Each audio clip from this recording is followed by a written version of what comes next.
Thank you all for being here, and thank you to the Ellsberg Initiative for Peace and Democracy at the University of Massachusetts and Professor Chris Oppie, who is the director of the Ellsberg Initiative, for hosting this webinar. For more information about the Ellsberg Initiative and recordings of prior events, please go to their website, eipad.org. We are here tonight to learn about and to discuss federal and state level attacks on higher education.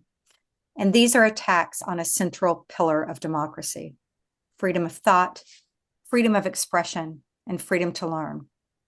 I am Kathy Roberts Ford, and I am moderating tonight's webinar with my colleague and friend, Jennifer Lundquist. We are faculty at UMass Amherst. We are also co-founders and co-directors of Stand Together for Higher Ed, a national nonpartisan nonprofit dedicated to defending academic freedom and institutional autonomy.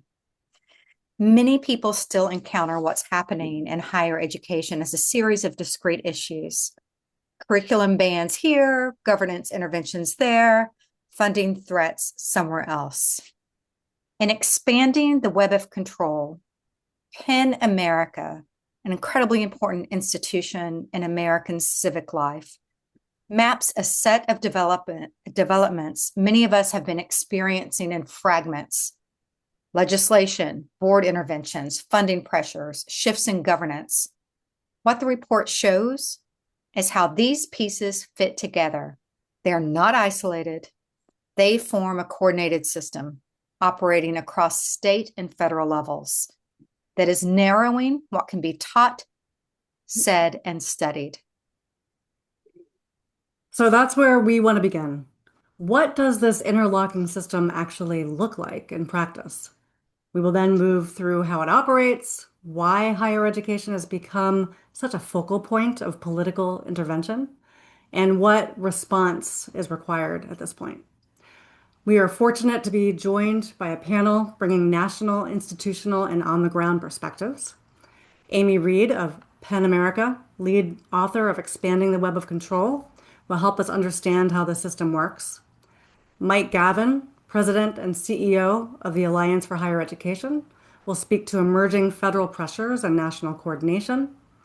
Leonard Bright, President of AAUP chapter at Texas A&M, brings direct experience of how these dynamics are playing out on campus. And Kumbal Subbaswamy, Chancellor Emeritus of UMass Amherst and Senior Advisor to Stand Together for Higher Ed, will help us think about institutional leadership and what collective response should look like. So Amy, I am going to turn to you first. Let's start with the web of control, the PEN America report. I think some slides are going to be appearing here in just a moment. For quite some time now, a number of states have been experimenting really with concentrating primarily on censorship in the K-12 system over the last decade or two. But after 2020, with activism from Christopher Rufo and various think tanks, some states began to turn their attention to higher ed in a relatively limited way.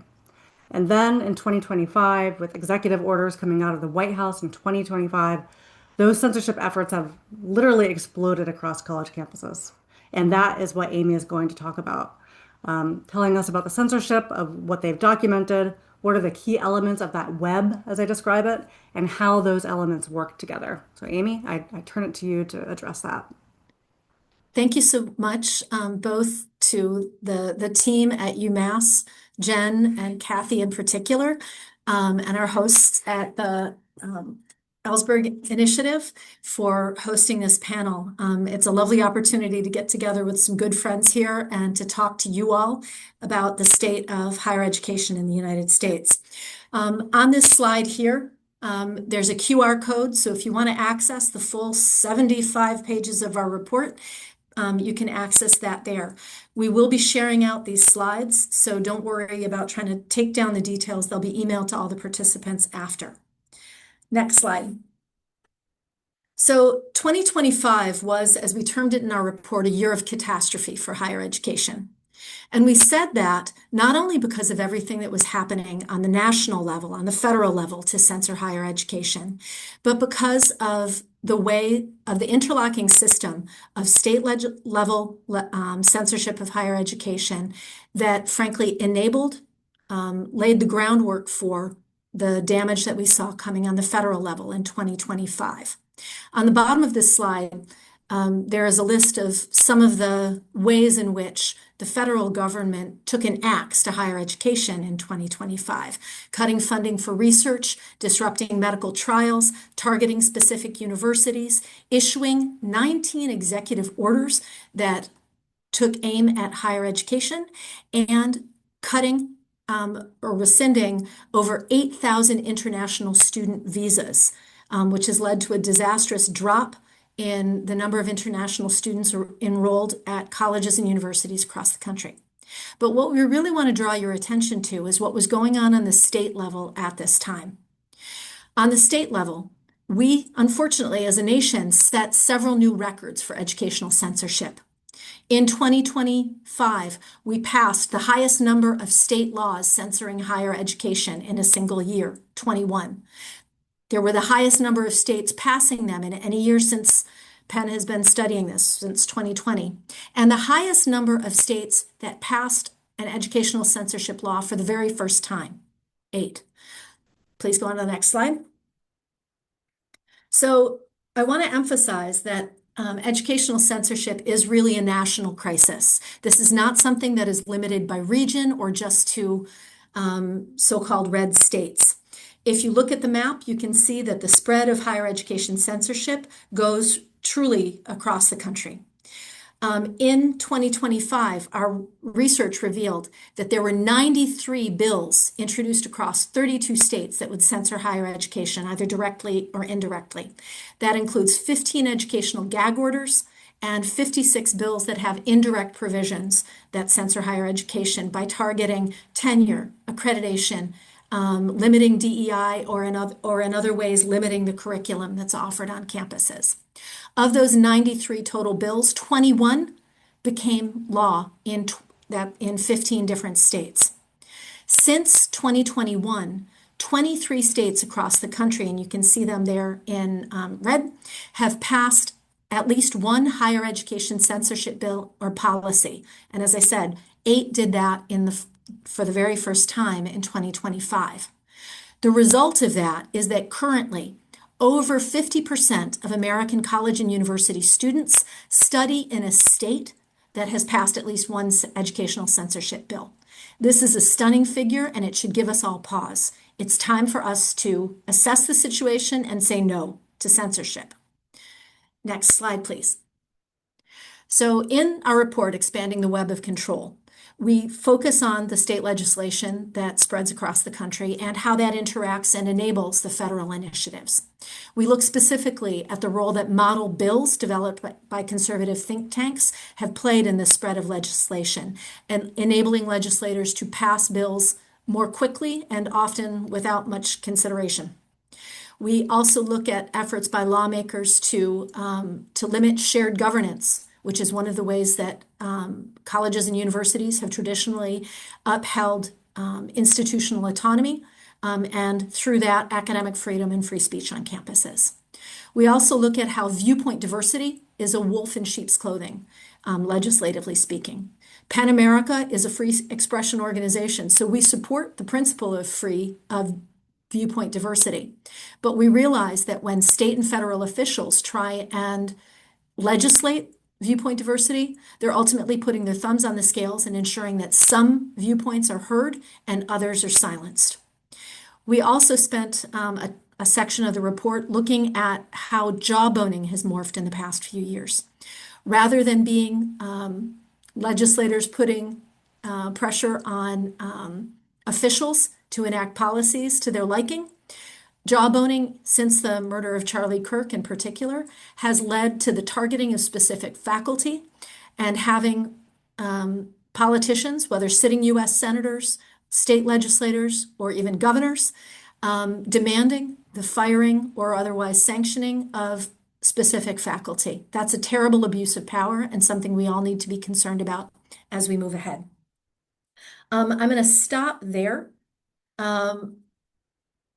And we can go back and on to questions. We may turn back to some of the slides as we move ahead, but that's basically the landscape.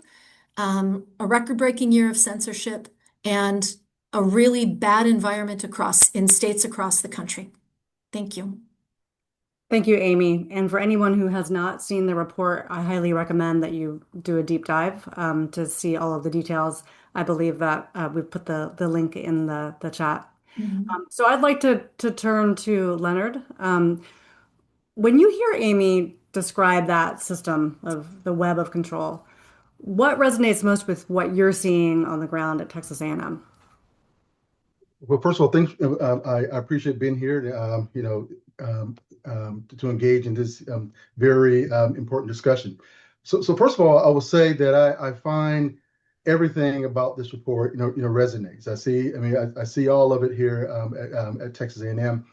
But most importantly, I think that it demonstrates for me that censorship, that first of all, somebody's really afraid of their standing here and the privilege that they have. And I think, and so I believe that we are sort of at the crossroads because there are those that are in power at this point. They foresee that perhaps higher education has not supported their ideals, in the sense that they're the top dogs, they stay in place, and that when diversity expands, this is a probably a predictable reaction, to diversity, and we can see this happen at different points in history, as sort of these as groups that were once sort of shut out of the process, come into this space and now demand that their voices be heard, that history be re-understood, more if not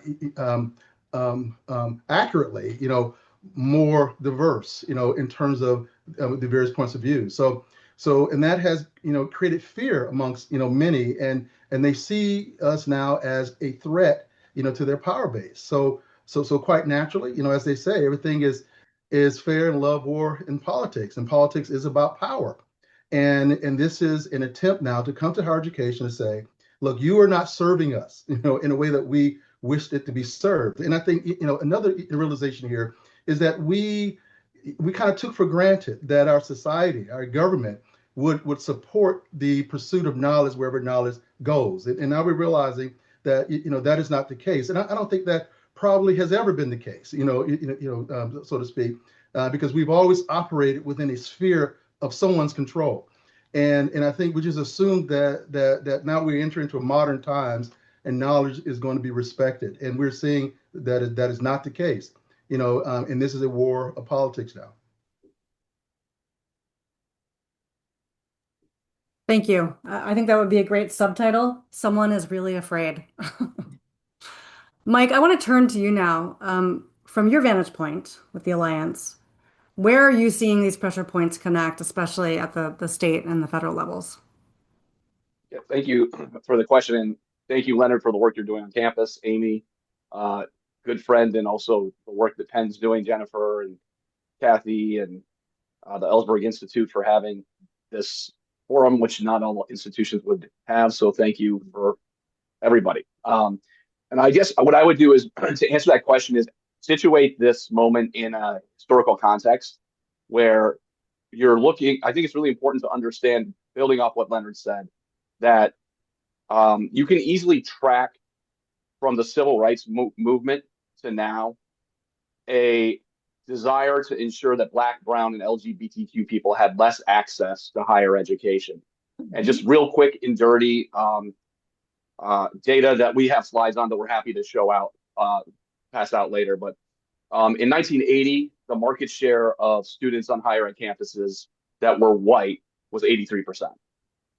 Today, it's 52%. And you see, we have a slide that will show, which I'm happy to share, whether it was diversity, equity, inclusion, multiculturalism, or some other moniker, that states were trying to legislate Black and brown people off of campuses beginning in 1980.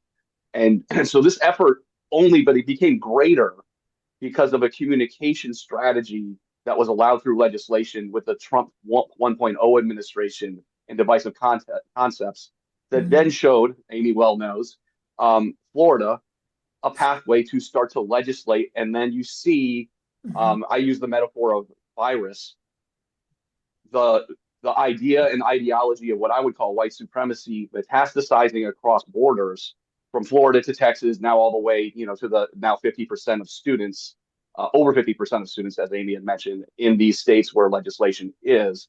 But the problem is this, and this is getting to your question.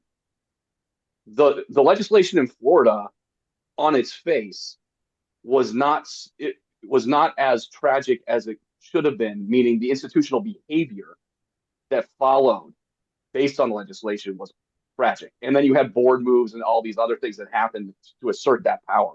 But now the legislation that's at the state level has become so refined, just like a virus gets, that the agency among institutions and people has become very difficult. And here's probably the best answer to your question, though. Not only are you seeing the legislation become more refined, but the tools are different, right? So whether the tool used to be, let's try to get a bill through the state legislative body and, see how the process works, which even if the bill was tragic and awful, there's still a process. Now we actually, in the same year that Florida started to see its anti-woke approach to higher education, Wisconsin started a different way of looking at and asserting ideological control through the weaponization of money. Yeah. And that's where we're at now. So it's not legislation only. It's the jawboning that Amy had mentioned in the report earlier, but it's also the fact that if you're pulling out state money, that's a very dangerous place for institutions to be in, and has been, because the institutions are put in the place of, do I want an institution tomorrow? In which case I have to bend to the ideological control of some bad actors, or do I risk everything and stay mission centric? And I'll just say this: I stepped down from a college presidency in Michigan to run this organization in January. It's not such a black and white issue. There are, and it's okay for people to manage up in their institutions to ask, what does the law actually say? And how is the institutional actually behaving? Those are two very different things in the context. I'll just say this last thing and close. So you're seeing at the state level, the weaponization of money in order to, I would say, assert a white supremacist approach to higher education, and also to limit who gets to research what. And if you step back from that, that is also an assault on the democracy, right? So if you take yourself out of the higher ed sector and say, this is really bad because we're putting different human beings in the study of them, whether it's through medicine or sociology, on a hierarchy that is not okay. Now we're also seeing it through a negotiated rulemaking process for accreditation, which I actually see as, and I'm not like this for those of you who are new to this webinar, I'm actually usually the optimist. I think that this, what's happening in negotiated rulemaking for accreditation is potentially the worst thing that higher education could see, because it would require every single Pell dollar, every single Title IV dollar to be attached to the same ideological control we've seen metastasized across the nation in 26 states. And that leaves no agency for institutions at all. And so we're in this moment of time in the next year where we could see a very drastic move towards a very authoritarian regime, and higher education not being that fifth pillar of democracy, but having to serve that authoritarianism. So. Okay, well, we will circle back to that discussion around accreditation and unpack that a little bit. Your point about state legislation and being combined with the weaponization of money brings me to the next question, which I'm going to direct at Swami, which is institutional leadership, right? Who are at the nexus of both of these forces. So Swami, as someone who has been a higher ed leader, as provost, dean, chancellor across many different regions, you've been a leader in Kentucky, in Massachusetts, in Florida, Indiana. Where do you see these pressures converging at the level of institutional leadership, and how do you assess the decision-making that's happening at so many institutions right now? Thank you, Jen, and thank you everyone for being here. Seems a little surreal to be talking about democracy and academic freedom on the eve of Armageddon, but here we are. Yes. Well, we got a small sample of Trump's animus towards higher education institutions during the first administration. We couldn't even have imagined what was to come in the second administration. One difference is that we did not have a structured web of control, as Amy described, being unleashed back in 2017. And the COVID pandemic dominated our lives during the latter half of the Trump administration, first Trump administration. When Trump was defeated in 2020 election, I think higher education sort of took a deep breath because we were also coming out of the pandemic and became somewhat complacent. In the meantime, the MAGA ideologues were planning and plotting for a possible second Trump administration to bring the full force of the federal government to transform institutions dependent on federal funds to align with their political agenda, using the federal funds as a cudgel. University leaders were totally unprepared for the onslaught of executive orders. In the second administration also came with MAGA operatives in the White House with a culture warrior zeal against universities, with absolutely no regard for the longstanding social compact that existed between government and universities. So the situation for university presidents, as you can imagine, was an impossible situation. I think it was rather well summarized by Kenneth Stern, director of the Bard Institute for Study of Hate, in the context of the whole investigations surrounding anti-Semitism that took place at the very early part of the second administration. I'm going to mostly quote him. He said, "Every day I'm thankful I'm not a university president, especially one under fire from the Trump administration. I can't imagine how one navigates the various interests, survival of the institution, pressure from donors, alums, board members, and politicians, protection of faculty and students, and the maintenance of a campus where intellectual curiosity and emotional empathy are valued. Even at the best of times, a hostile government can cause great damage. It's clear now, though, that the Trump administration isn't even adhering to the normal rules, including the procedures required by Title VI in situations where anti-Semitism is alleged, namely conducting an investigation and working with educational institutions to remedy a situation. Instead, this administration simply declares a violation and freezes and claws back money. The likelihood is that, but for a settlement, these bullying tactics will eventually be declared illegal if any university stands firm for long enough to let the courts rule on them.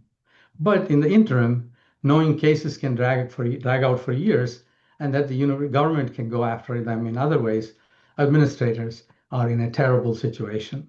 End quote. That summarizes really what college leaders have had to deal with. That is, there's no matter where you turn, you basically, as long as the money is being taken away in such significant part of your operating budget as in the form of federal grants and contracts, the universities are really they have to come to their knees. And in fact, we saw that even for the elite institutions like Columbia and Harvard, and then of course subsequently other institutions. So in fact, as this impossible situation to capture that as an example, an extreme example perhaps for administrators, let me quote from President Jack Ryan's letter to the University of Virginia campus community when he announced his resignation under pressure in June 2025. You might recall that the Trump DOJ was demanding his resignation along with a powerful alumni group. I quote, "But I cannot make a unilateral decision to fight the federal government in order to save my own job. To do so would not only be quixotic, but appear selfish and self-centered to the hundreds of employees who would lose their jobs, the researchers who would lose their funding, and the hundreds of students who could lose their financial aid or have their visas withheld." End quote. So my observation is, absent government seeing colleges and universities as vital social assets and partners to be nurtured, college leaders are simply in a no-win situation.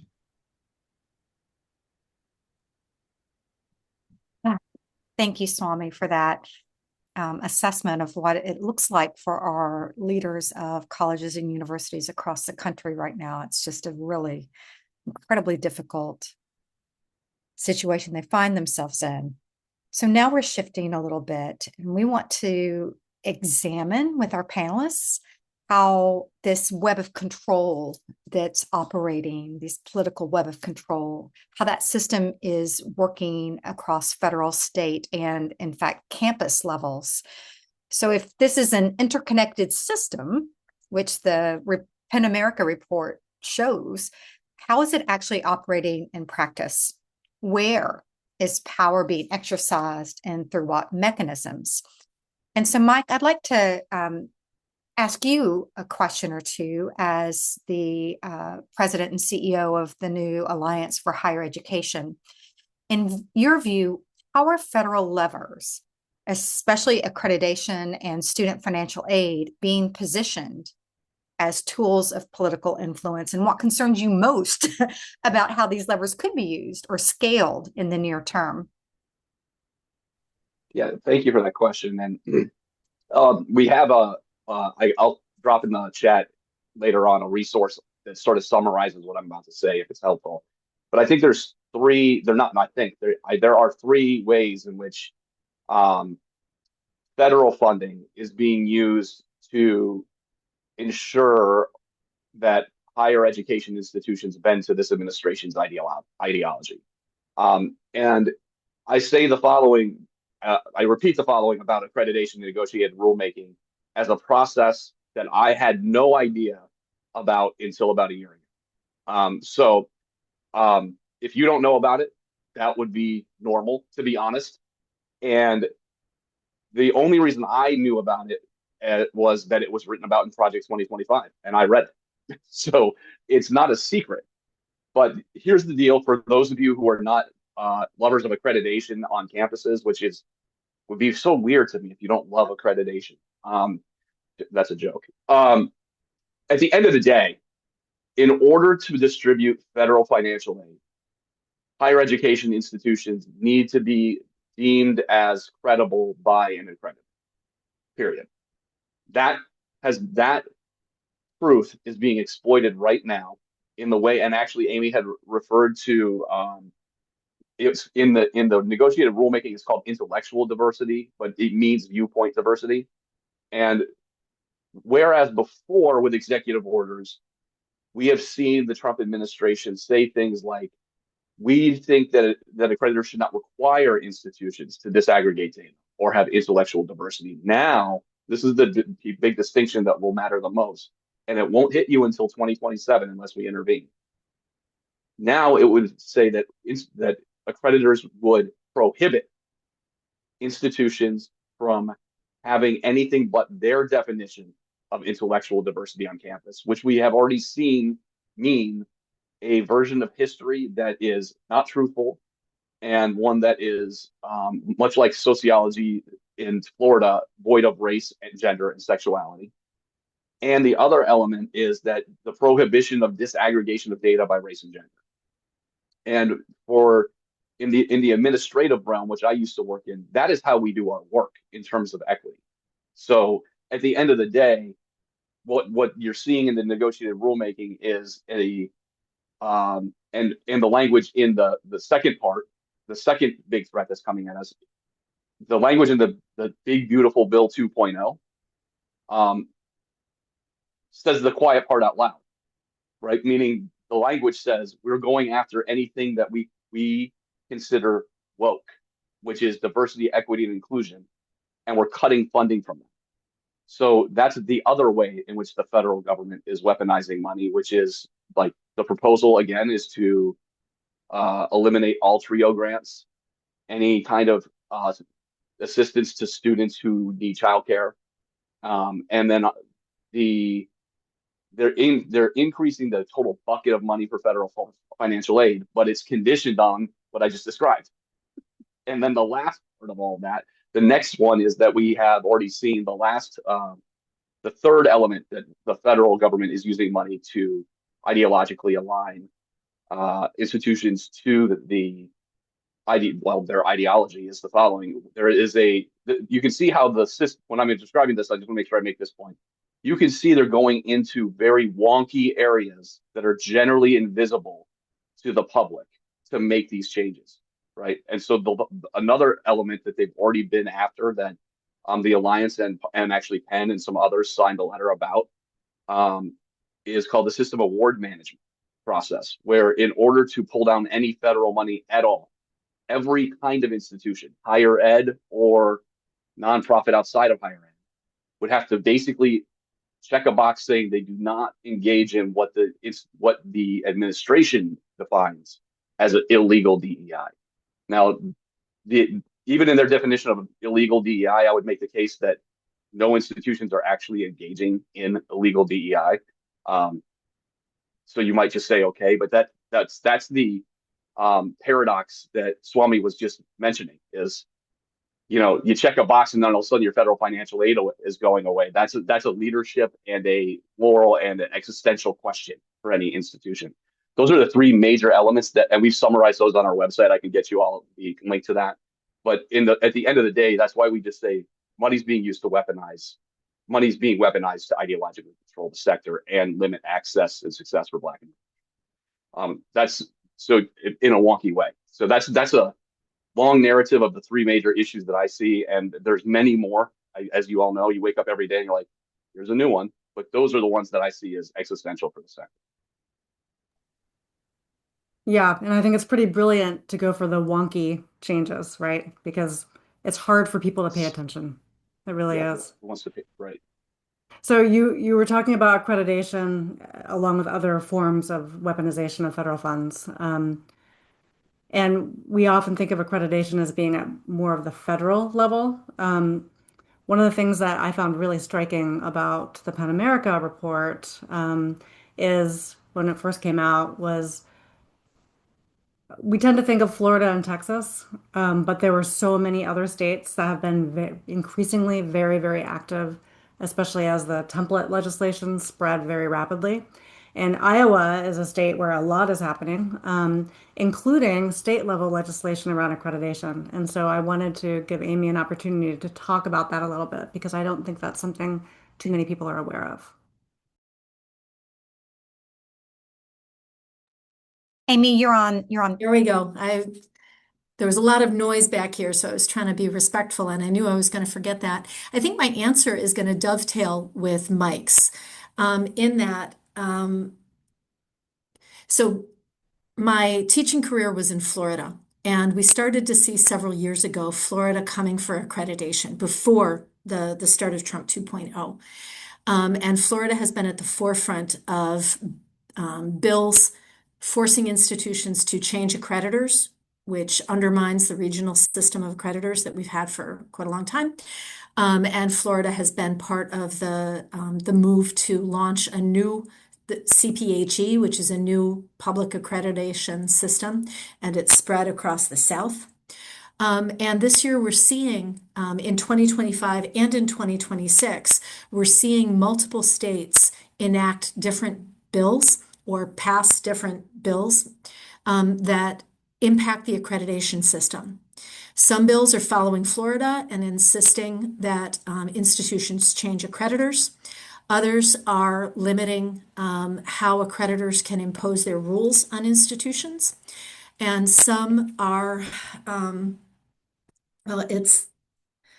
some are even going so far as to say that you cannot use an accreditor that within the past 5 years has had any DEI programming, which basically means ultimately they're pushing all institutions to go to the new CPHE because it didn't exist 5 years ago, and so it has no record of DEI programming 5 years ago. So I don't know if we can share the slide I have about Iowa, and I share this not to poke at Iowa as the worst case scenario, but it is a telling place in that in a state where public and private higher education is really baked into communities. In 2025, and this is slide number 5, please, they passed a record 3 indirect censorship laws in 2025, including Iowa House File 295 that restricts the power of accreditors, including 437, that's a governance restriction that establishes one of the schools of intellectual freedom, and they're giving that school more and more power over the curricula at other institutions across the state.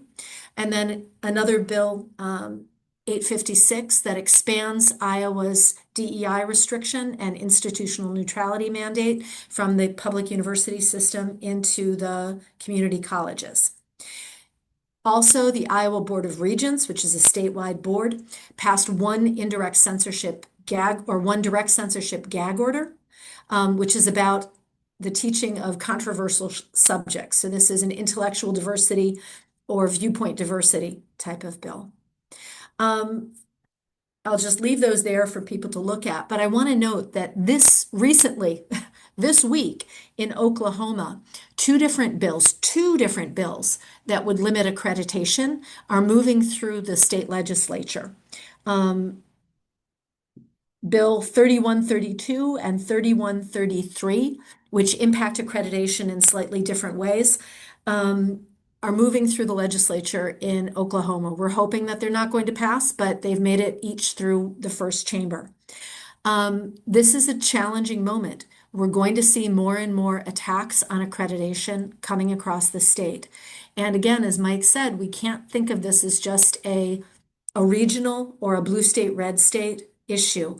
These bills are being introduced in states across the country, and it's going to have long-term consequences for how higher education works in this country. We may be able to look to the midterms to some shifts in the federal administration, but what's happening in states is going to be deeply baked in to state policies and state cultures, and it's going to take a long time to roll back. You can get rid of this slide. Thank you. Well, that is a bracing discussion and really revelatory about what's happening in Iowa. So as we track what is happening in other states, and that then brings me to a question I want to ask of Dr. Leonard Bright at Texas A&M, who's not only a faculty member there, but also president of their chapter of the AAUP. I'm struck too by the Iowa law about the School for Intellectual Freedom, this kind of Orwellian doublespeak. And so you have intellectual freedom is not what that school appears to be about. It appears to be about a kind of censoring of academic content or political shaping of academic content. And so Dr. Bright, Leonard, at Texas A&M, which we have all been reading about and talking about and talking with y'all on the ground there about for quite some time now. How have these pressures that we're talking about, federal, state, campus level pressures, have they taken shape concretely at Texas A&M in curriculum governance or administrative decision making? Yes, that was a great question. So I would say, and you captured a lot of it in the report. I mean, we're seeing,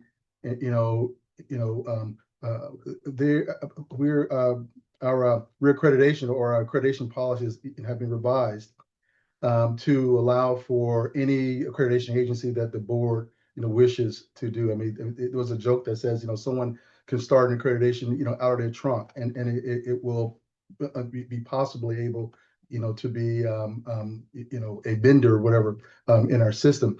But anyway, but I mean, I think, as your report has pointed out, I mean, this is a multi-year effort, and we've been seeing things on the ground happen over a number of years. I mean, all the way back, 4 or so years ago, when they took out our DEI offices, but the interesting thing here, I mean, and there's some nuances here. The Republican Party, those who are, I mean, that's the group, that's in control. They gave us an exemption and said, you can, this does not apply to teaching and research, but it applies to offices of training and so forth. So do your research and teaching on these topics if you wish. The interesting thing here is that it still didn't stop our legislators and our boards and others saying, well, no, the spirit of the law meant that, we still could not, teach those things. So, despite, again, there was no policy in place, no ban, no law. They were already saying there's a spirit of law here, and it was beginning to put pressure on the universities to extend these bans. As a matter of fact, we had one university in Texas that was, even at that point, about 4 years ago, no, I would say a couple of years ago, claiming there was a ban on research on diversity topics. And then that person, they had to back down when of course the attention came and says, where's the policy, where's the law, for that. So they, we've seen firings of our professors. I mean, we had Melissa McCool, teaching just a basic theory of gender theory. I mean, she was not advocating for anything, other than the theories. Here's what here's what the theories say, and related to a children's literature course, basic stuff. It caught the attention of a legislature. Someone that's constantly churning these kinds of attacks against us on social media. The event, a student was being recorded. So she stood up, and we believe it was a staged event. She used very precise language, so we knew that, that kind of, she was able to escape punishment of recording it, because our policies allow that if the student believes an illegal act is being conducted, they're able, they can record, although our policies say you cannot record. So she said very clearly, I think you are doing this illegally. So, and then went about claiming that her religious freedoms and so forth was being violated. And the professor was the university president. Ultimately, I mean, literally, after the governor said, look, fire this professor or we're going to fire you, he fired the professor, and then ultimately he stepped down, under pressure. We saw this, the president prior to him, with Kathleen McElroy, caught the attention of a media group, a Rudder Foundation, began to argue that no, we're supposed to have a conservative, journalist in a program, and that she was not, conservative enough, for them, and they raised this campaign that suddenly she wasn't qualified to be in this position. Now, a full professor at the University of Texas, an illustrious career as a journalist, somehow, suddenly, could not be a tenured professor at Texas A&M. And this is something that they originally gave her an potential offer, tenure, had this fake signing event, and then backed down off of it all the way to a 1 year, directorship, completely insulting her, and thankfully, she knew, she had her media contacts and she was able to get some, some attention. We're seeing direct bans on what we can teach. So they just passed in some point in November, and they have revised this at least a couple of times, that we cannot teach what they call race ideology and gender ideology or sexual orientation topics. And so they literally have this statement. It says no system academic course will advocate race or gender ideology or topics related to sexual orientation or gender identity.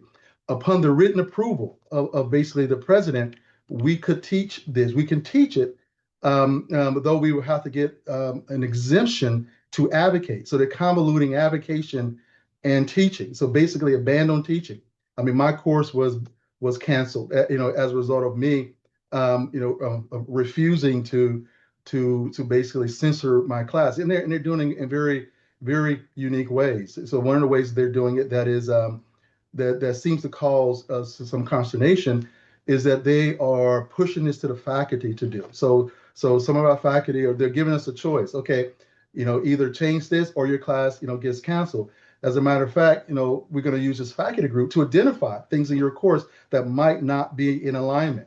And, so then what ends up happening is these faculty, out of fear, because this is what I mean, fear of losing a job, fear of being, persecuted, because they've been told directly, if you violate this policy and we figure out that you've done this, and we got all these now SNCS portals and things where students can actually report professors, that's in case, you're going to lose your job potentially and lose your tenure, all that's going to be gone. So faculty are choosing, many faculty are choosing to revise policies without even, before even been asked anything, because they're trying to stay out of trouble.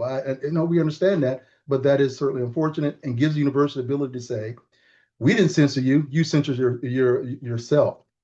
So again, there's just, all these kind of unique sort of ways. But one of the things I think that they're sort of also are hiding behind in terms of how these policies are playing out is the confusion. They have these terms that they don't really define in any real academic way. They don't explain what's the differences between advocacy really and teaching. Am I advocating when I say, slavery was bad and we shouldn't do it again? Am I advocating, or who is responsible for advocating? Is it the book? Someone says, white fragility. I'm not advocating. I'm just presenting this author's theory. Is that avocation? And they're saying, well, yes, that's avocation. There was a case literally in our system, where a professor had a book. It was on gender theories and so forth in sociology. And the university administrators say, well, they have no problem with the material in the book, but it's the picture on the book. And so we don't like that picture, change your book. And so it was like, well, this is the best book in the field. There is no other alternative to this. Oh, well, we're canceling your class, literally. I think, someone has said, it's just surreal. I was talking with a politician the other day. I'm like, it is surreal that I exist after many years in this field. Never fully considered that I would be living or working in a system that is actually censoring me, that's telling me that I cannot talk about topics that we know are important. And if you do, we're going to bring some heat on you, if not from the university, but also from the state, because they have designed is now a state sort of auditing agency that has power now to investigate complaints that students raise. And if the universities are not in compliance, they can move to basically cut off their funding. And as some have already argued, that whole funding game. Okay. So I think we're going to move next into trying to understand why universities are being targeted themselves. We've talked a lot about how equity policy, teachings around marginalization, et cetera, are highly threatening. Even beyond that, higher education is being attacked for its very existence. And it really raises a deeper question, which is why higher education? Why is it such a focus right now? And I'm going to address this question to Swami, but I also want to draw your attention to the Q&A, where there's a question along those lines from one of the audience members who says, this is a question of Mike, I'm wondering if the censorship and attacks also have to do with women now predominating in higher ed as students. So actually, I'm going to throw this out to the whole committee. Why higher ed as a sector, and why now? Do you want me to go first? Sure. Well, obviously, there's been a lot written about this and a lot of sociological research on this as well. And I think if I were to summarize my understanding of this, it would be simply that the universities have become a lightning rod because they sit at the intersection of nearly every major fault line in contemporary American politics: class and credential stratification, cultural values conflict, identity sorting, organized ideological combat, and the broader contest over who gets to define truth and expertise in a democracy. So, the first, there is this thing called the diploma divide in voting. I'm going to give some empirical facts here, which has become particularly significant in the last 3 elections, and particularly true among white men. For whatever reason, while the college-educated mostly voted Republican before the 1970s, they mostly voted Democratic by the 2000s. This fact alone makes conservatives view colleges as biased and doctrinaire. In the 2024 election, 61% of non-college educated whites voted Republican, while only 45% of college-educated whites did. As Raihan Salam, president of the conservative Manhattan Institute, puts it, quote, With their growing reliance on the votes of non-college educated adults, and in particular, non-college educated men, Republicans have much to gain by dislodging higher education from its lofty position as the gatekeeper of middle-class prosperity, end quote. I think that says it all. The goal here is to really dislodge higher education from its lofty position. A second factor here is some of the house cleaning we need to do, where I think there is both class resentment and I would call it buyer's remorse as well. As manufacturing jobs declined in the US, a college degree, of course, became both a ticket to the middle class and to a higher social status. Then class resentment grew. The increasing cost and debt burden and decreasing return on investment of a college degree in many disciplines in the last decade have made matters worse. Broadly speaking, the wage premium conferred by a college education has not risen since the start of the 21st century, and the bottom quarter of the bachelor's degree holders have seen their wages fall below those of the average high school graduate. Universities are only now reckoning with this shift, and I think this will definitely have to be addressed. Third is ideological homogeneity. The charge that universities are ideological monocultures has a factual basis, even if conservatives have weaponized it strategically. Nearly every recent survey of the university places the percentage of conservative and Republican professors in the social sciences and humanities in the single digits. While the reasons for this are complex and the resulting impact on the political leaning of students is questionable, Republicans see this as the basis for the diploma divide. Of course, the ideologies that are dominant in the academy, cosmopolitanism, multiculturalism, gender pluralism, are antithetical to the MAGA worldview. Finally, universities are homes to the expert class, and there is now a visceral rejection of expert opinions among libertarians and authoritarian-leaning voters. Universities produce the scientists whose findings about climate change, vaccine, and public health challenge preferred MAGA narratives. They produce economists and legal scholars who critique tariffs and constitutional overreach. They produce journalists, civil servants, and NGO workers who constitute civil society's check on executive power. So attacking universities is thus not merely a culture war maneuver.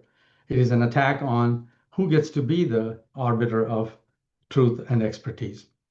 As the AAUP observes, again I quote, independent universities unnerve authoritarians because everything these institutions strive to achieve is inimical to the autocrats' devotion to the accumulation and arbitrary exercise of coercive public power.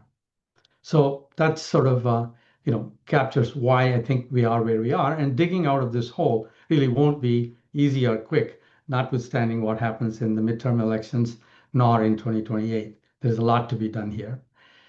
I think that's sort of, I'll end there. But I want to add just one thing to show the absurdity of this, of screening for anything having to do with diversity, any terms having to do with diversity that Leonard alluded to. This is an actual message from a program officer of the National Institute of Health to somebody who had submitted a proposal where they said that there's been a standard flagging of applications for looking for specific words. And I'll give you three phrases here. One is diversity of viral strains. This had diversity in it, one reason for flagging. Antigenic diversity, another flag. Minority population of immune cells. And that was flagged. So you can imagine this would make a really good Saturday Night Live sketch were it not for the seriousness of what our government is doing. And I'm sure eventually that'll all be cleared up, but this is sort of the state of affairs that we find ourselves in. Would others like to respond to this question? Leonard? Yeah, so I would say that I agree with everything that that was just said. I would argue, though, that they're not trying to destroy their higher education. I think they love higher education. Many of them came through higher education. What they're trying to do, in my opinion, is co-opt it. So especially these large institutions like Texas A&M that's been quite successful. In terms of how we have grown our institutions and the impact and the reputations that we have. They've attempted to create their own version of this, but it's failed. It largely failed.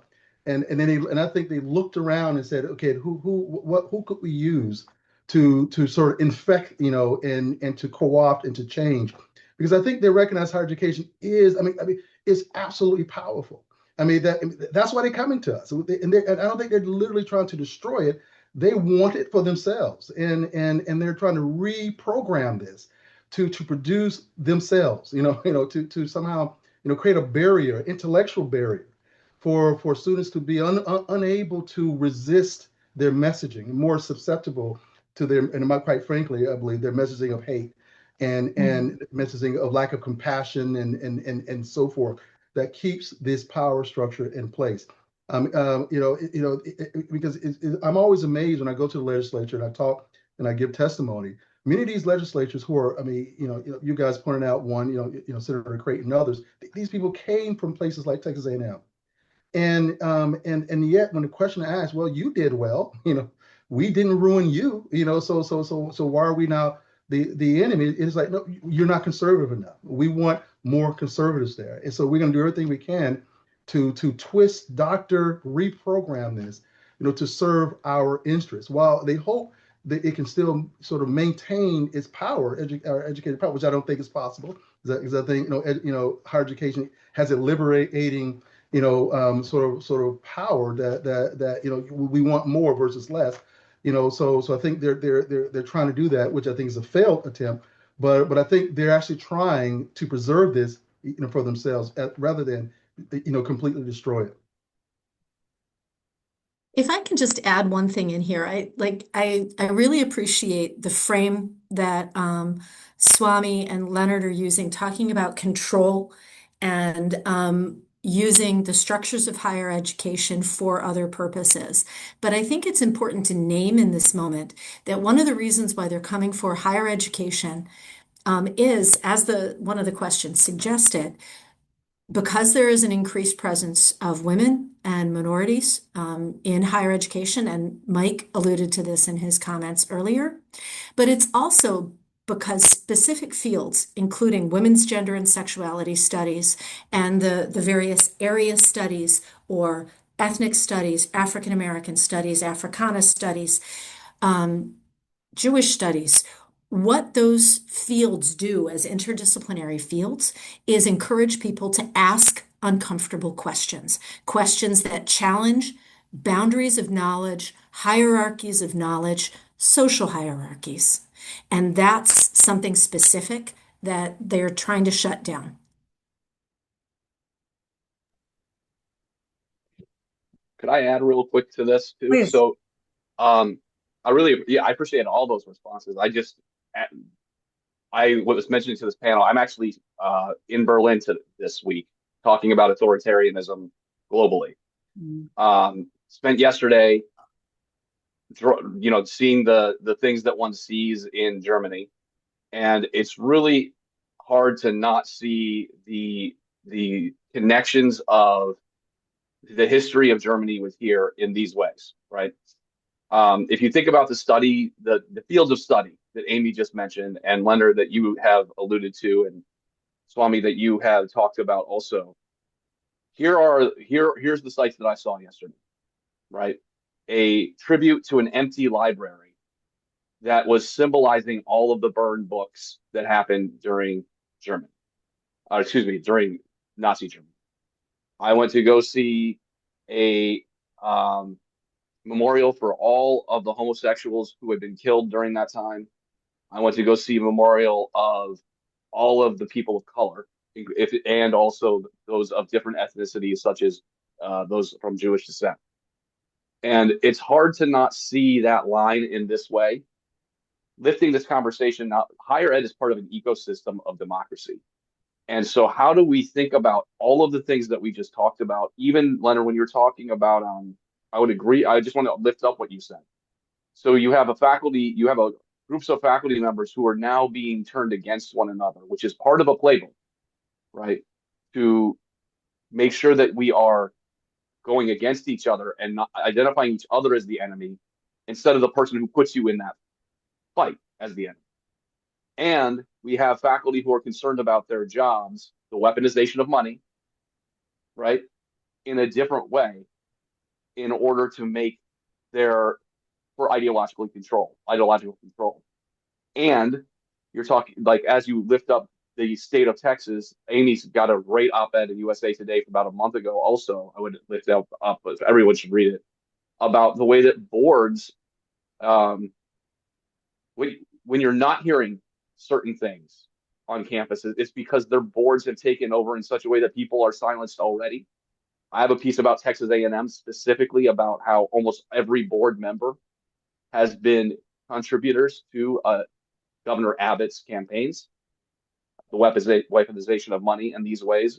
But this is getting to the question, both from, is the federal government the highest funder of higher ed?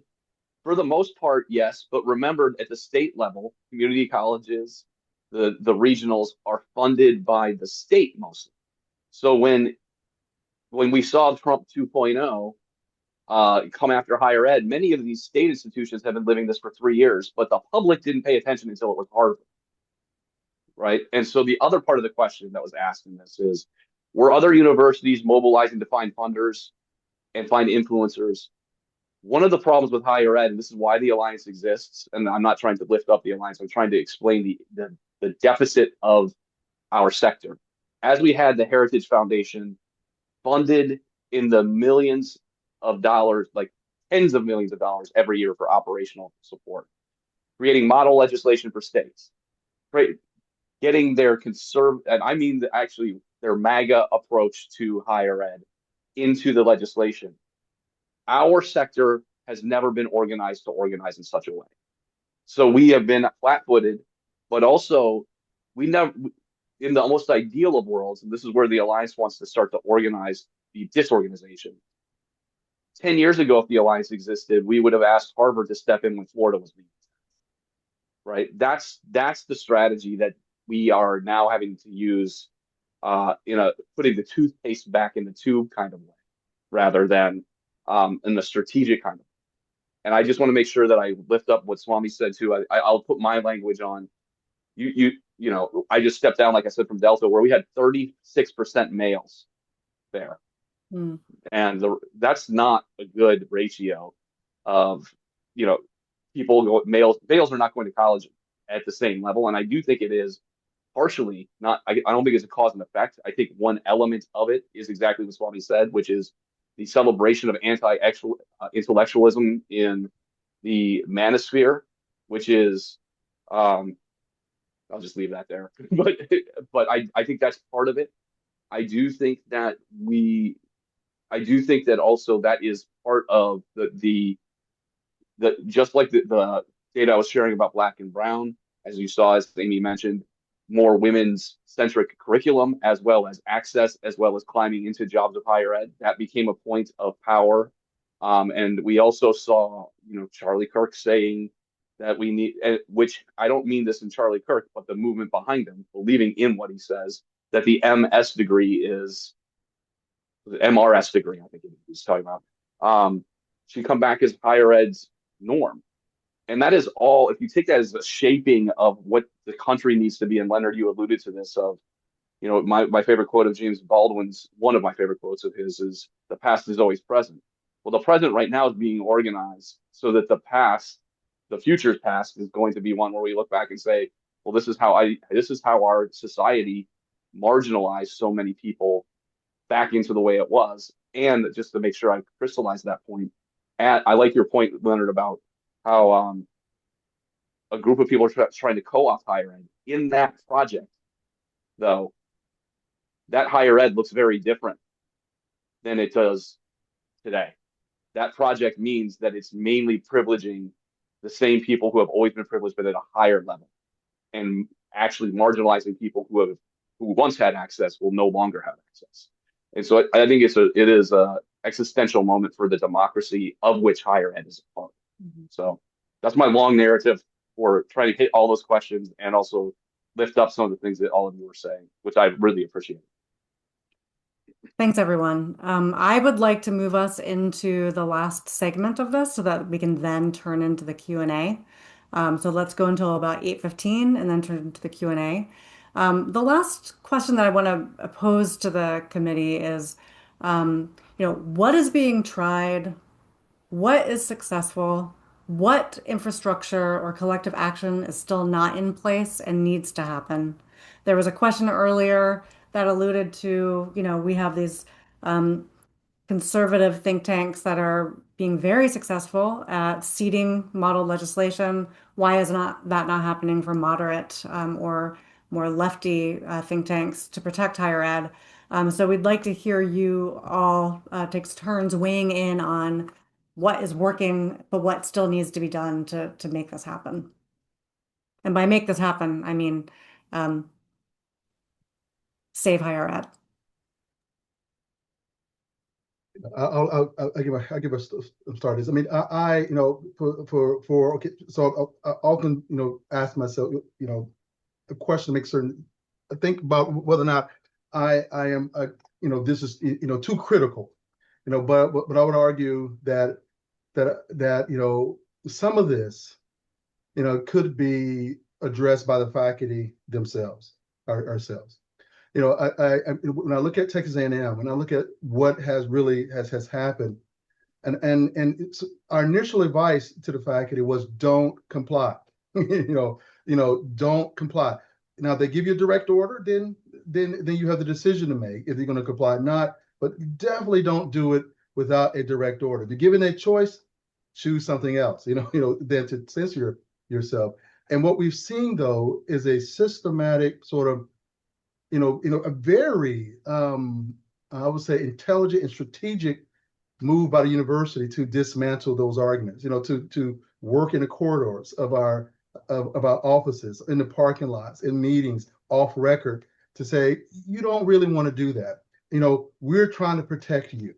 You're coming up for tenure and you're going to want this in your promotion, whatever it is. And what it really comes down to is that, for some universities, we don't have a sort of collective sense that this is a moment that's more important than my job, and that's something too hard to accept. And I understand that. I mean, I wonder if many social movements, some of the ones that we see definitely modern times most of them are driven by students, people who don't have jobs. So when we have people with jobs, that becomes a major hurdle. And certainly, our labor union history sort of bears some of that out. But so I think, and I posed this to one of my colleagues that, so Texas A&M had some 5,000 courses that it was overseeing. It said, oh, we only canceled 6, and they made it sound so manageable. It was just 6, and it kind of countered their argument that there was some broad race, gender stuff going on. But they didn't care about that. They just want to show this is not a big problem, community. It's just 6 courses that we canceled.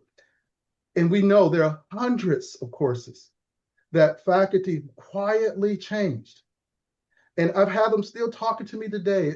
I did this because, and it's like, what if we all would have just chose cancel my course? Cancel my course. I'm not going to make a change. It would have shut it down or completely slowed this down. They realized they can't fire us all, and it will slow this down. And they'll have to reconsider how do they do this, but they used our sense of wanting to help, a sense of wanting to be collegial, a fear of avoiding attention and punishment. They use it against us. And I think the future, other states who look in on this, I mean, really give thought to the extent to which, this is a new game, and it's going to mean that we're going to have to emphasize some different muscles, and it's going to take some level of courage that maybe we haven't really fully discussed, in our communities. But it's going to take that, or we're going to rely on the courts, which is going to be fickle, or a political environment which again swings. I'm just want to pick up on the court issue. I think that from a university leaders' perspective, I know Mike has been in this position as well, is that with the way things have been unfolding in the Trump second administration, the most effective tool really has been legal challenges. When we've had the AAUP has had its successes, ACLU, I mean, even FIRE has had, some successes in this regard. So I think, excuse me, sorry about that. Sorry about that. So I think that we've seen that Harvard challenge and really take on, and of course they're taking a lot of beating, and we saw even San Jose State take a stand, and they're also in a legal legally challenging.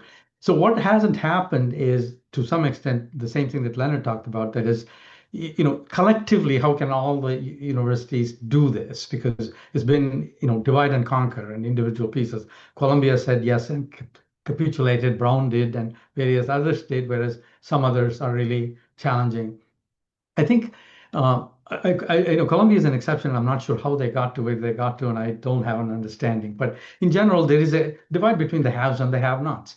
I mean, I think that the ones that have a lot of financial resources, including alumni who can fund legal challenges and so forth, are able to do so. So I've always wondered why, whether, in fact, well, not why, higher ed organizations like AAU and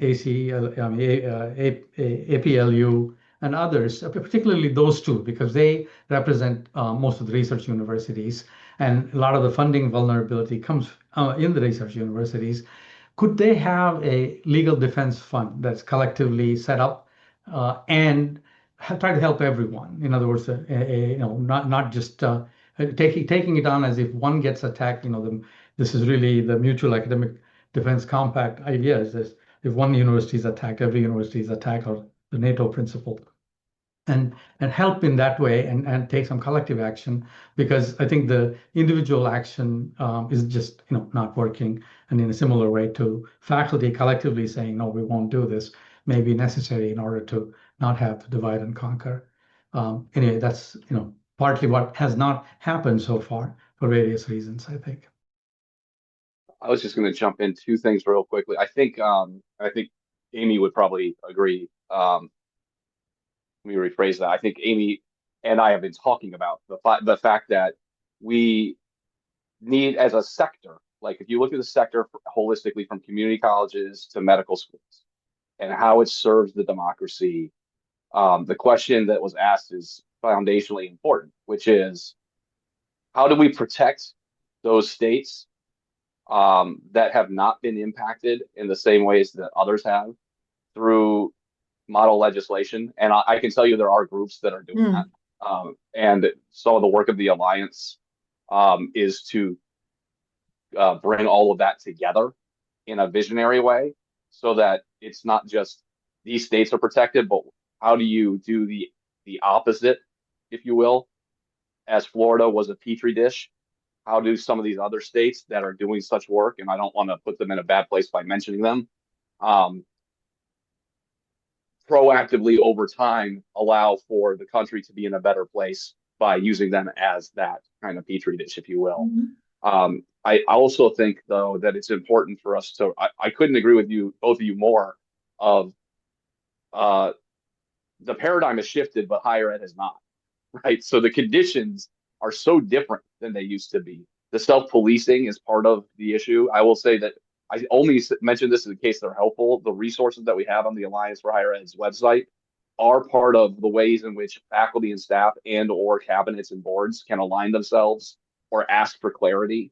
Like, what do you actually mean? Put it in writing. And that, I understand that, the hallway conversations and the parking lot conversations are not going to be solved through that issue. But there also is a lack of clarity on many institutions of where, even if there's lack of clarity, right? I mean, there's the communication about where the red lines are is really hard to mention. And I will just lift up the last part, which is one of the things that the Alliance is trying to do, we're actually committed to, is not be funded by or have our revenue be dependent on dues paying membership. And that is part of why it's different than some of the associations that exist in terms of risk. So one of the answers, not the answer, why we're not seeing that compact happen that Swami's mentioning, is, some of these associations are rightfully concerned that if they take one stand here, that they lose dues from half their members whose boards won't allow them. That with the alliance's work is trying to partner with everybody in the sector, including those groups, but also take a position that they can't because we're not dependent on dues revenue, if you will. I think that's an important distinction. Oh, can I say one thing? So just to follow up. So one thing I would say that I believe is unique to the AAUP, our Texas conference. We're affiliated with the American Federation of Teachers. So as a result of that combined partnership, we actually do offer our members legal support. So literally they have dispensed to our chapter a lawyer, so that is assigned to us that can give our any faculty advice on what they've been facing, which has been a boon. I mean, that has been so helpful. In addition to that, we have legal assistance. I mean, right now we're paying for Melissa McCool's as well as Tom Alter's full legal expenses, and that's from the AAUP, given our the way that is being structured. So I think more examples like that, spread across this country, using that model, I think would certainly be super helpful for others who are finding themselves in a situation as well. So I want to give a different quick answer, right? I agree that individual courage, organizational courage, and a strong legal strategy are things that the sector needs. But I also want to put out a word there for the anarchic principle of students, right? I work for the Freedom to Learn program at Penn America, and that really puts the focus on students. We are here not to protect faculty, not to protect institutions, but to protect our students' right to learn. And if we empower our students to be spokespeople for their education, we're going to have a very different type of conversation. And I'm going to give a plug for the New College documentary, which is called First They Came for My College, which just premiered. We were both at the True False Documentary Festival in Columbia, Missouri, and at South by Southwest in Austin. And we're going to festivals all across the country and to campuses in months ahead. And what that story tells, it is the story of the demise of education at New College, but it's actually also a story of hope, of students who refused to give up on their own education, and despite what was going on around them, continued to pursue their educational goals with integrity and joy. And I think that is where I find a lot of my hope in this moment. Amy, that is such a wonderful way for us to wrap up this last part of this segment before we turn things over to our participants. So I invite everyone who is here with us at the webinar today to add questions to the Q&A. You'll see that opportunity, the Q&A icon at the bottom of the screen. Please ask your questions. And I want to start with a question. We've got several questions from folks asking about what are some of the most effective ways that alumni can be involved in defending their institutions and higher ed as a sector. Jen is going to be sharing information from Democracy House, which has been doing a really wonderful job kind of mobilizing alumni across the country for particular institutions, particularly those who are under direct threat from different types of forces. So let's hear from our panel. Amy. I'll say that alums are really crucial to the survival of institutional spirit. At New College, the alums provided money so that students could attend conferences. They stocked food pantries and provided basic health and sanitary materials to our students. And they have put on an alternative graduation for soon to be 4 years running now. alums need to be able to stand up for their communities, and they're in good positions both to be advocates in a public way and to provide material resources. Frankly, sending pizzas to students helps. I just want to point out also, though, that influential alumni have been a part of the attack on universities. If you look at Bill Ackman at Harvard, or it's a whole host of them, and especially I think in the South, it's not clear to me that alumni necessarily agree with the call it liberal education foundations, and so it cuts both ways, and a lot of them are influential and are quite wealthy and donors and are on boards of trustees. And so, yes, I think that a mass organization of at least, what I would call red lines. I think that we can all, I hope, agree on certain red lines that cannot be crossed. No intrusion of government in curriculum, for example. If we can't agree on that, I don't know what we can agree on. Academic freedom, again, something that's so fundamental. So if we can agree on some red lines that cannot be crossed, and we all kind of come around on that, on those issues, while disagreeing perhaps with many other socio-political differences, I think that might be helpful because we've seen alumni act in the other direction as well. Yeah, at Texas A&M, same thing. So certainly you cannot expect all alumni. It is a very kind of place where a lot of alumni do support certainly what's happening. But we have seen some real movement. We're working with so a group called Aggies Forward, and so they have helped us. We're working with them to organize the alumni. They're writing op-eds. They're reaching out to other alumni. My philosophy here is that as faculty, we're not a part of the family. But it's the students that are the family, and they'll listen to potentially other students. I mean, I often describe Texas A&M almost like a cult. It's like when you're in those kinds of environments, people listen to those who are part of the group. So they're quite effective at reaching other alumni. We've had a billionaire alumni to reach out. We reach out to him. And he has, he has been quite vocal. His name is pretty much all multiple buildings on TAMU campus, and he has been a vocal opponent of what's happening.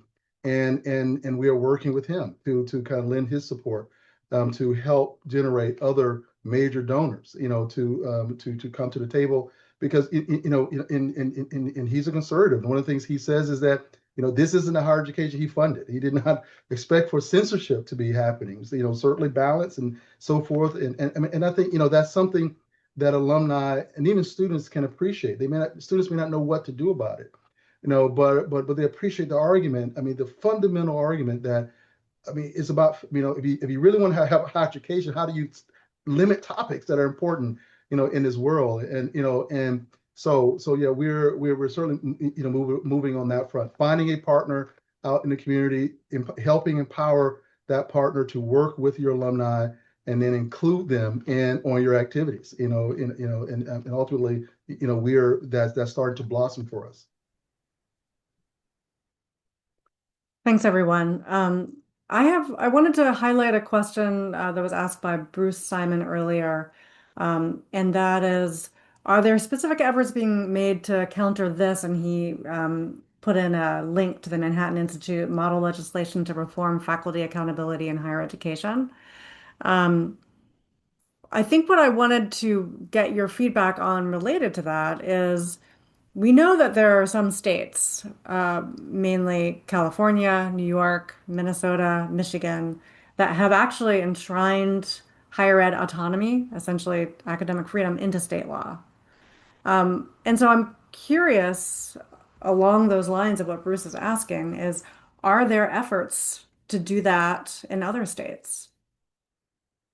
So we're gonna one thing that we're engaging in at the Alliance is bringing in a whole slew of partners to think about actually doing exactly what you just asked, Jennifer.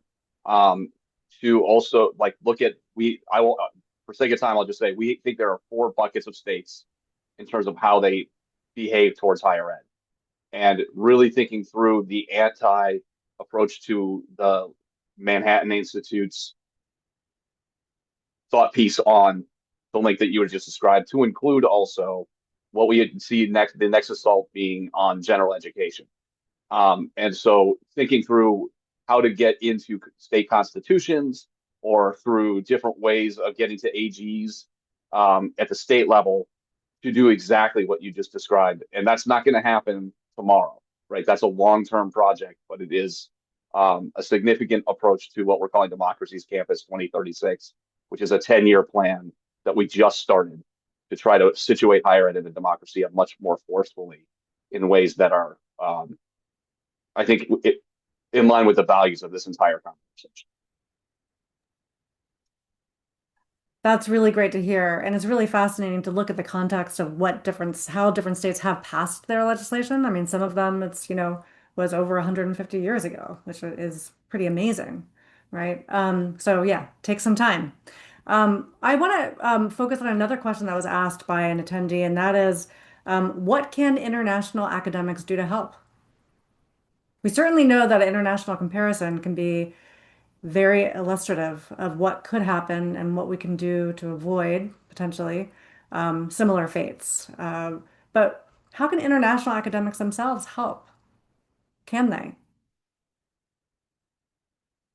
I'm trying to think about how academics in the US had any kind of impact on, what's happened in other countries, so like Hungary, for example, or I think there's a couple of different ways of answering your question.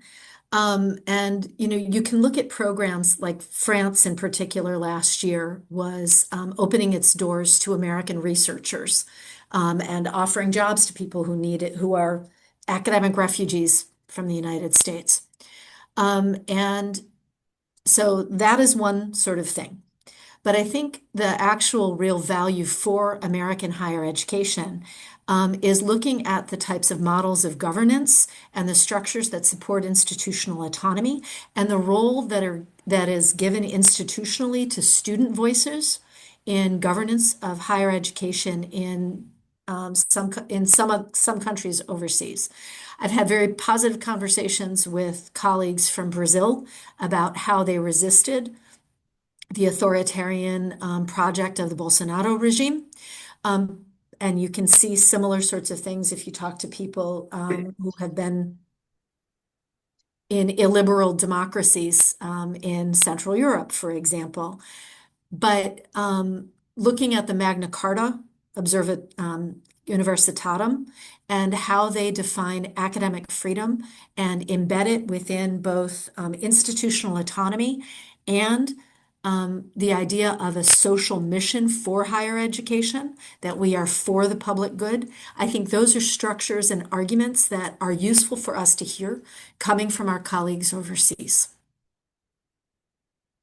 Well, with that bit of hope and a sense of solidarity across countries, a real sense that we are all in this together, I want to thank our panelists for engaging in this robust conversation with us this evening, and particularly our audience, everyone who is here at this webinar. Your presence here matters. The fact that you care enough about higher education to be with us and talk through these matters. We are counting on everyone to support academic freedom, freedom to learn for our students, as Amy pointed out, to engage in the world of ideas and of learning and inquiry. All of these things are what makes higher ed such an important part of not only democracy, which is critical as we speak and spend our time together here tonight when, as Swami mentioned earlier, we are having our president threaten another country. It matters that we care about learning and ideas, because they are not only what holds our democracy together, but what holds the human community together and makes us human at the end of the day. So thank you to all of you. Thank you to the Ellsberg Initiative for Peace and Democracy at UMass Amherst, a really wonderful endeavor that Swami helped launch with, and Chris Oppie, who's its director, and Brennan Tierney, who works with Chris and has brought this webinar to life. And I ask everyone here who's with us tonight to stay engaged. PEN America, Amy is doing great work. The Alliance for Higher Education, the Association for American Universities and Professors, the AAUP, which Leonard represents, and Stand Together for Higher Ed, which Jen and I and Swami represent. Thank you all, and we're just so grateful to you. Have a great evening. Bye.